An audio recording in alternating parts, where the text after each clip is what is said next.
Eddie Rester here. I'm here with Sarah Beth Walker, who's a licensed professional counselor, Jay Nelson, who oversees discipleship at Christ United. We've had a great month of talking about boundaries and worship, and we found that people wanted to continue the conversation. So these videos are an opportunity to continue the conversation with someone who is well versed in boundaries and someone who's trying to be well versed in boundaries. We had one of our weeks where we talked about the vocabulary of boundaries. We talked about saying yes and saying no. So in this session, we want to talk a little bit more about that, about what it means to say yes and no, using some of your questions that you submitted, that you helped us with, so that we can dig a little deeper into what it means to use the vocabulary of boundaries. Yeah. And I got to say, when we were doing the creative over this project, we came up with that simple card, the yes and no card. And I'm just telling you, I have heard numerous times the card has been played. The card has been played, yeah. So if you lose them, just call us. We'll print you some more. That'd be great. Sarah Beth, I want to ask you a question from a clinical perspective, and then I actually want to get a little more personal and ask you both of you guys from a parental perspective. One of the phrases that we heard during week 2 of the Boundary series was, "Fear drives our inability to say no." When it comes to like a clinical perspective of that, what are we afraid of?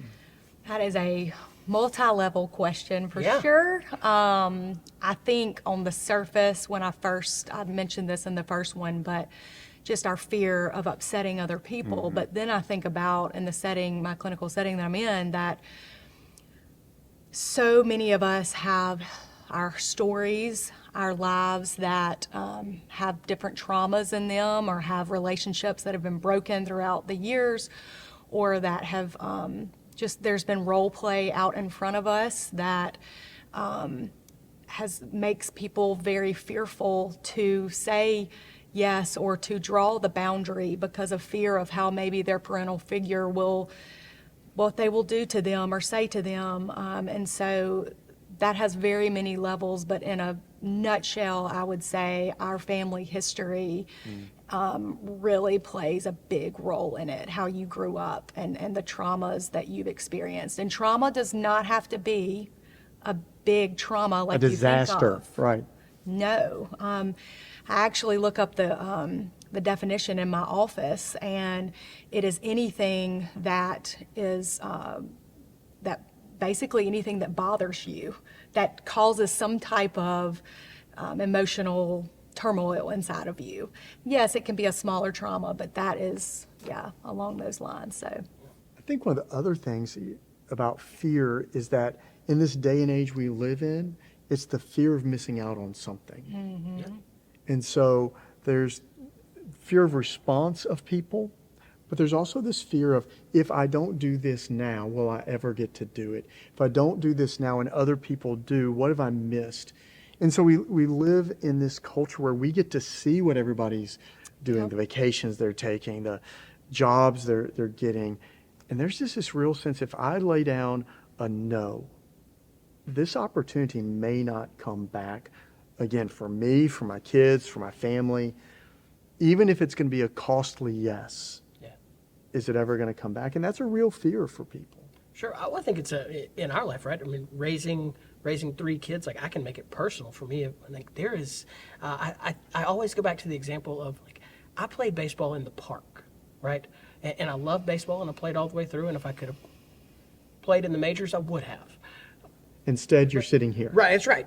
Yeah. And I'm so happy. I'm so happy about it. But I remember we went from thing to thing to thing, right? And that's just kind of how our crew went. Well, now having to hear parents go like, you got to pick early, because you better get specialized. And I think that concept holds true across everything. It's not just about, this is not a conversation about travel sports. I think you could insert word dance. here. Yeah, the idea of casual is quickly going away, of going like, we got to be professional by the time we're 10. And if you miss that window, like you said, then perhaps that door's shut and somebody took the doorknob with it, and you're like, this thing seems to be locked. Yeah. I really would love to kind of push in and make it a little personal and hear from you. Right, you've raised and been through it with older children. Right. So where did that get real for you? And then Sarah Beth, I want to come to you, right, as somebody who's got Complete younger opposite children. On the other end of Right. the story, yeah. Because things are changing so rapidly, and I want us to, the last thing I want these conversations to be is like, oh, that's really good in theory. But I'm like, no, we're living it. Well, and here's the way, for me at least, that it has transpired across the years. I've got a child who's 21, a child who's 29 now. No, 21 and 19. I should know their ages. So they're young adults at this point. And what you hope to get them to is a point where they can effectively pull out the yes or no card on their own. And so what that takes through the years is parents modeling the ability to say yes to the right things, knowing that when we say yes to things, we're saying no to other things. When we say no to certain things, we're clear about this is why we're saying no, so we can say yes to this. One of my children played travel soccer for a while, and she came to a place on her own that her saying yes to that meant that she was saying no to a lot of things in her own life that she wanted to do and accomplish. And so she had to come to, this was in junior high. We gave her the rope to say yes or no, but it's going to be your yes or no. And so it kind of moves from parental yes or no to conversational yes or no's to hoping that they're getting to that place where they can say yes or no on their own. You're at the other end of this Yeah. spectrum. You know, and I'm thinking about even growing up, kind of as you were talking, my parents did I think did a very good job of prioritizing time together, like meals together, or, you know, there were 6 of us, and so they let us only have like 2 extracurricular activities to focus on. And I really appreciate that because it instilled in us, okay, you can focus your time on these 1 or 2 things, and like there's more than just extracurricular activities to do, and we're going to prioritize family time and all these different things. And so I hope with my boys, even though they are only 2 and 4, I mean, we're already with meals, you know, getting into the baseball stuff. It's like, do we do it every single season? You know, and how much do we? And I want them to see what we value. And Right. yes, sports are great. They are wonderful, and all the activities, but like, are we spending enough time in the areas that we value the most? I think is the question I try to ask myself with them. Well, I love the way that, like, we've just seen people that have talked through this series that say, like, it's just really important that you quantify. Like, here's your priority number 1, 2, 3. Because if not, somebody will be happy to change your priorities for you. Somebody once told me we can do anything, but we can't do everything. And if we're not consciously thinking about the anything, we'll get sucked into doing everything. That's right. And just be bitter about it. Of all these things you're supposed to enjoy, you're not. I think you said something really valuable, and I understand as kids get older, they get more of a voice to do this. But you made the comment of one, my girls had a voice in this, and we began to explain why. And so, Sarah Beth, you work with, in the clinical setting, you work with adolescents. Good A bet. lot. Yes. I want to flip it a little bit. Because if parents are watching this, right, it's important that kids have a voice. How do you teach kids, right? Maybe our parenting style has been good. Maybe it needs some work. If it's like mine, it needs some work. And to go, all right, how do I help them have a voice in this conversation? Obviously, maybe not when they're 3, right? But as they get older, they're learning. Mom and Dad are there's a place for me at this table, and my authority continues to grow, but in an appropriate place where I still understand that Mom and Dad are still Mom and Dad. How would you help a family that walked into your, your counseling room and said, we want to make sure they know how to speak into this? How do you help? Yeah, I would say one thing that I see a lot is I wish that parents, and I know it's really, really hard, but even when you're an authoritative figure, that they would create some time where their child can really voice all that they're thinking and feeling and wanting and needing, and what their opinions, because their opinions do matter, even if you end up obviously still having the authority, but what I see happen a lot of times is there's only authority, there's only rules, and there is no relationship. And so, my hope is that you would have both of those, rules and relationship. And it's very hard to do that, but it's very doable. And that's what a child needs. And I just see it so often one way or the other. Yeah, the way I think about it is limits and love. You use a little different language, but to have limits without love is somewhat abusive. But to have love without limits is also a different form of abuse. And so I think drawing the kid into the conversation around these are the limits and why, and here's what it means to love one another as family in a world where there are limits. I think of that, you guys are both referencing it, and all I see in my head is just a pendulum going back and forth. And for me to be self-aware enough as a parent to go, where am I in this situation? In each of these individual situations, where am I? Because maybe my needle's off a little bit, and I need to come back a little bit more centered, or maybe I need to get a little more extreme on one side or the other, depending on where it is. But that's a really good mental picture.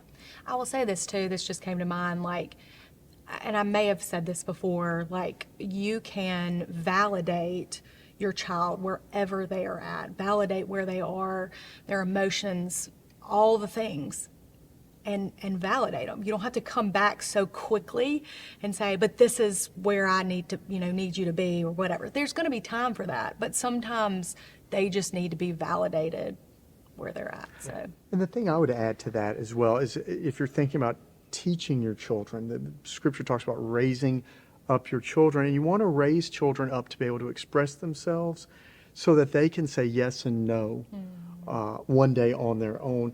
And so I think sometimes, as you say, validating, listening, hearing their hurt or their frustration allows them one day to express that well to someone who's an authority figure that's not mom or dad. And that's critical for them, because one day they're going to need to set a boundary and be able to express themselves on their own, to own their own power and authority.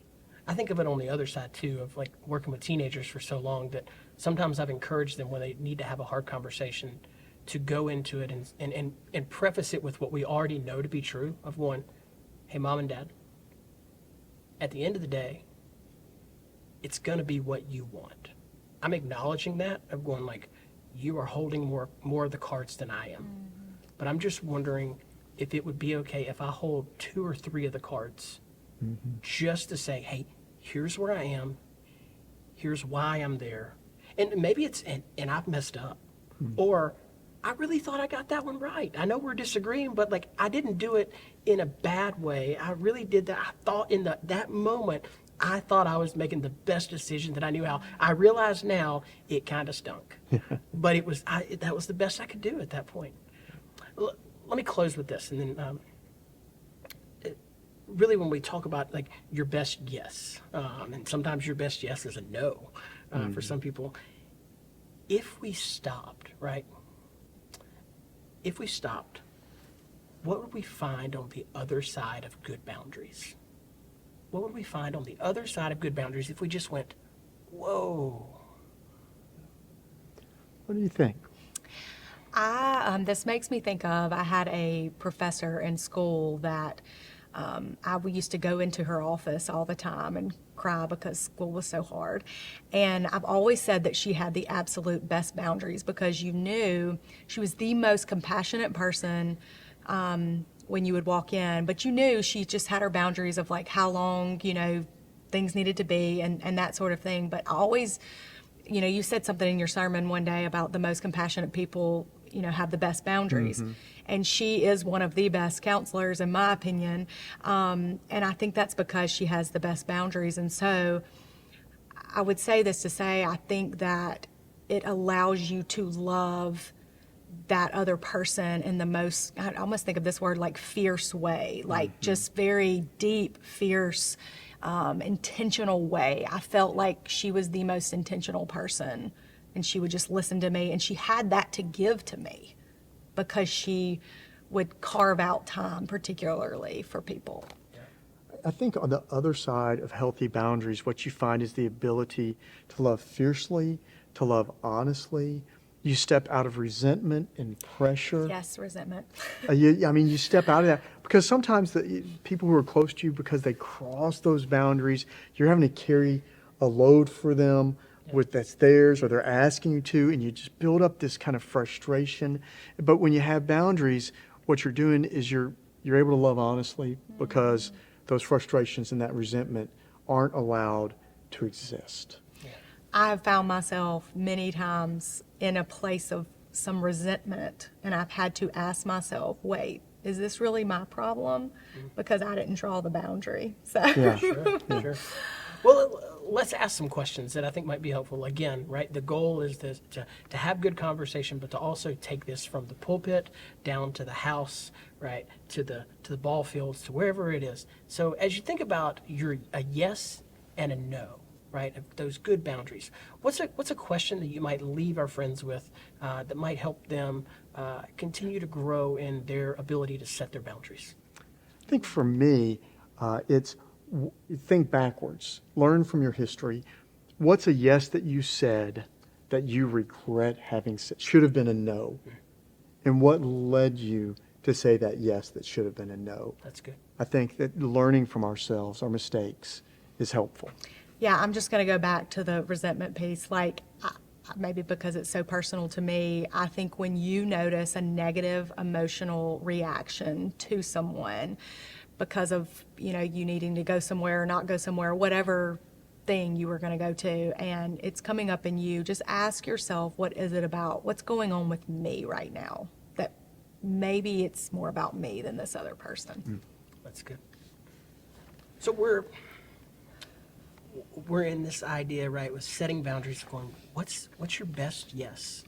And sometimes your best yes might be a no. We're for you as you begin to set these boundaries. It's tough. It's not easy. If it were easy, perhaps We'd we have wouldn't this have even, conversation. we wouldn't have even had to preach about it. We would all just do it. But we know that on the other side of it is freedom, right? Freedom to love fiercely and to love well, and that seems like a pretty gospel oriented thing to be a part of. Absolutely.